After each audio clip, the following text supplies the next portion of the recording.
Hello, this is May to December, and now I'm going to be reviewing Kidnapped by Mario Bava.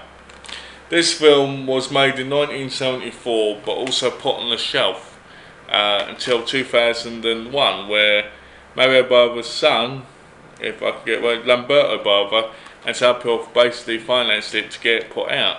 Well, I kind of wish they didn't, because the film it's kind of Kidnapped is like the other side of Rabid Dogs. Now, I've never seen Rabid Dogs, but I heard Rabid Dogs is better. This film is in Italian with optional English subtitles. The Blu-ray looks lovely, but you kind of wish that it had both versions of the film on it, because that way you'd kind of be able to compare them and enjoy them both at the same time. Like the other release, which is coming out soon. I think it's in February. The film itself was made in 1974, but not released 2001 due to rights and due to it being put on the shelf because Mario Bava. But anyway, the story involves four men who basically want to commit this heist, and they basically steal the money from this bloke and kill him. They get chased by the police and they end up in an underground car park where they take two women hostage. Blade kills one, I think by accident, and basically they take the other one with them. They end up in a car with this guy who's got a baby wrapped up in a blanket the whole time, apparently saying he's got to get him to the hospital. The men end up in the car and that, and they end up basically in the car for a majority of the whole movie, almost. It's a very good thriller in a lot of ways, and it gets quite claustrophobic and quite disturbing to some degrees, like when Blade and 32 get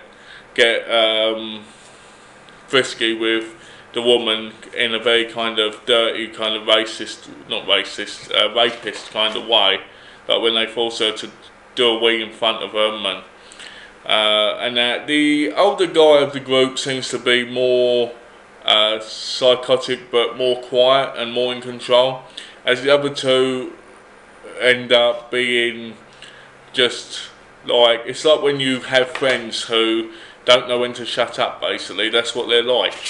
And the older gentleman who's driving the car for him, who was taking the guy taking the boy to the hospital, him himself, there's something fishy about him. You keep him through the movie. What's his story? You know. You meet a couple of characters along the way, and the movie ends. The ending of the movie, I would say, would have been good, but the ending kind of makes you think: is this story? Is this story better in Rabid Dogs, the real cut of the film? Because it just seems very confusing at the end. Like, what's this? If it ended the way you think it was going to end, with the final guys and that, what happens when they get out of the car to get, you know, you'd think it was a great film, possibly. Not fantastic, but all right. But then when you see the actual ending, what happens next after what you think's the last scene, you're like, well, there's no real ending to this bit. So what's happening? So I need to pick up Rabid Dogs from Arrow to see what that version's like in the future and review that. This only has Mario Bava trailers on the disc, so it's mastered for a 35mm print, and it looks really nice. Another Kino Lorber Blu-ray. I would recommend it again if you're. I would recommend possibly Rabid Dogs, because I've heard that's a better cut. Kidnapped is good if you're a Mario Bava fan, because it gives you a chance to watch another one of his films. I don't recommend it unless, like I said, you're a Mario Bava fan. Thank you.